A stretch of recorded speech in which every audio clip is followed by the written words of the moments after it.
Nikola Tesla was born in 1856 in Serbia, then part of the Austrian Empire. From childhood, he was different in ways that disturbed the people around him.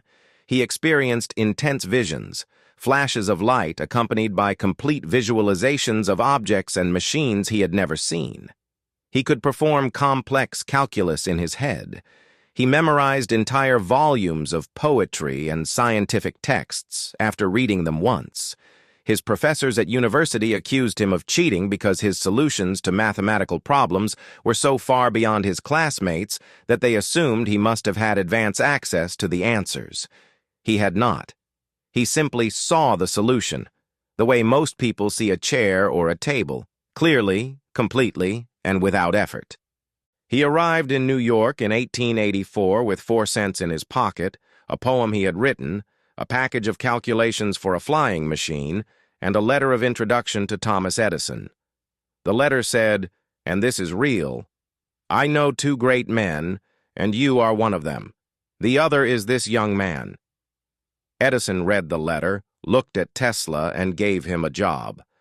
What followed was one of the most consequential and most tragic partnerships in the history of science. Edison in 1884 was already famous. His direct current electrical system powered the first electric lights in New York City. But direct current had a fatal flaw. It could only travel about a mile before losing power. To electrify a city, you needed a power station every mile. Tesla had a solution: alternating current, a fundamentally different approach to electricity that could travel hundreds of miles without losing power. He presented the idea to Edison. Edison rejected it completely. Legend has it he offered Tesla $50,000, a fortune in 1884, if he could improve Edison's direct current system. Tesla worked for months, solved every problem Edison gave him, then asked for the $50,000. Edison laughed. "Tesla," he reportedly said, "you don't understand our American humor." There was no $50,000. It had never been a real offer. Tesla quit on the spot. What followed was the War of Currents, one of the most brutal corporate battles in American history. Edison, understanding that Tesla's alternating current would make his entire direct current empire worthless, launched a campaign to destroy it. He hired engineers to travel the country publicly, electrocuting animals with alternating current, dogs, calves, and eventually an elephant named Topsy, to prove it was too dangerous for public use. He lobbied to have alternating current used in the first electric chair, the execution of criminals, specifically so that the public would associate Tesla's electricity with death. It was a deliberate, calculated smear campaign. And it almost worked. Almost. Because Tesla had found a new partner. George Westinghouse, an industrialist who understood what alternating current could do, backed Tesla completely. Together, they fought Edison's direct current empire. The decisive battle came in 1893 at the World's Columbian Exposition in Chicago, the World's Fair. Tesla and Westinghouse won the contract to light the entire exhibition using alternating current. For the first time in history, over 100,000 light bulbs lit up simultaneously. The crowd was stunned. Edison's direct current system could not have done it. The war of currents was over. Tesla had won.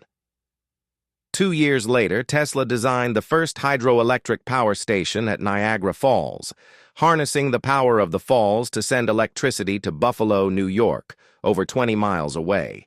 It was the beginning of the modern electrical grid. Every power station on Earth today uses the principles Tesla designed at Niagara Falls.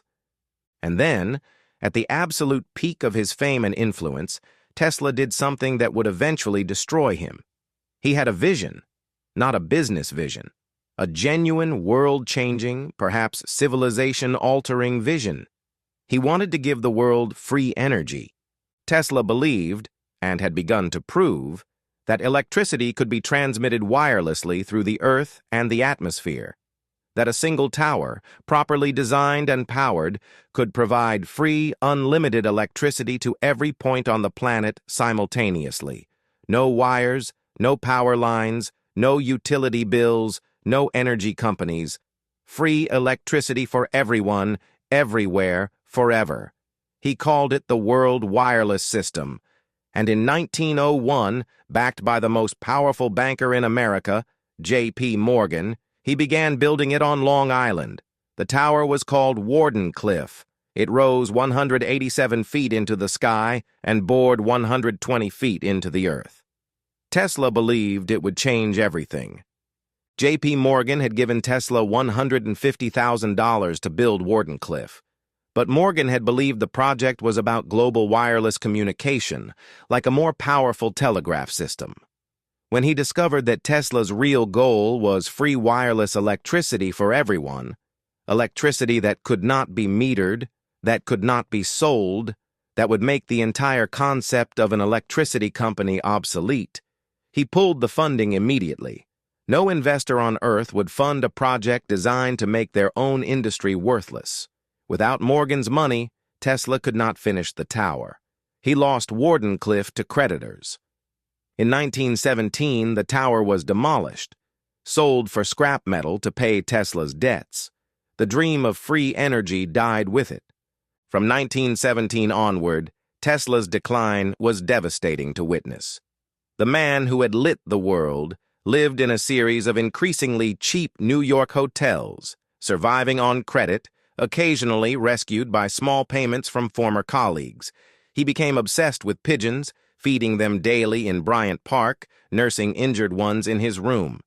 He claimed to have developed a death ray, a particle beam weapon capable of destroying aircraft at 300 miles, and offered it to the U.S. government, the British government, and the League of Nations. Nobody took him seriously. He died on January 7, 1943, in room 3327 of the New Yorker Hotel. He was 86 years old. He died alone. The maid found him 2 days later.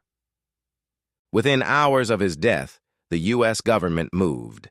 FBI agents, acting under the authority of the Office of Alien Property, seized all of his papers, his notebooks, his blueprints, and his research. All of it. 3 truckloads of documents. They were classified immediately. Most of them were not declassified for decades. Some have never been released. The official reason, Tesla was technically a foreign national, born in Serbia. The real reason, his papers contained designs that governments and corporations did not want in the public domain. The man who invented the modern world had his life's work confiscated by the government hours after his death. Here is what they taught you in school. Thomas Edison invented the light bulb and the phonograph. Guglielmo Marconi invented the radio.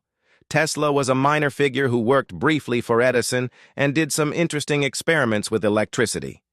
Here is what the historical record actually shows.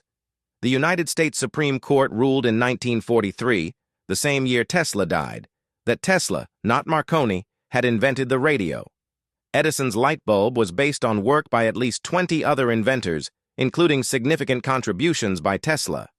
The alternating current system that powers the entire world was Tesla's design. The remote control, Tesla demonstrated a radio-controlled boat in 1898 in front of a live audience, 30 years before it was commonly understood to be possible. X-ray imaging, Tesla was experimenting with what he called radiant energy years before. Wilhelm Röntgen announced the discovery of X-rays and received the Nobel Prize for it. The technology you are using right now, the wireless signals that carry your phone calls, your Wi-Fi, your GPS, runs on principles that Nikola Tesla described and patented over a century ago.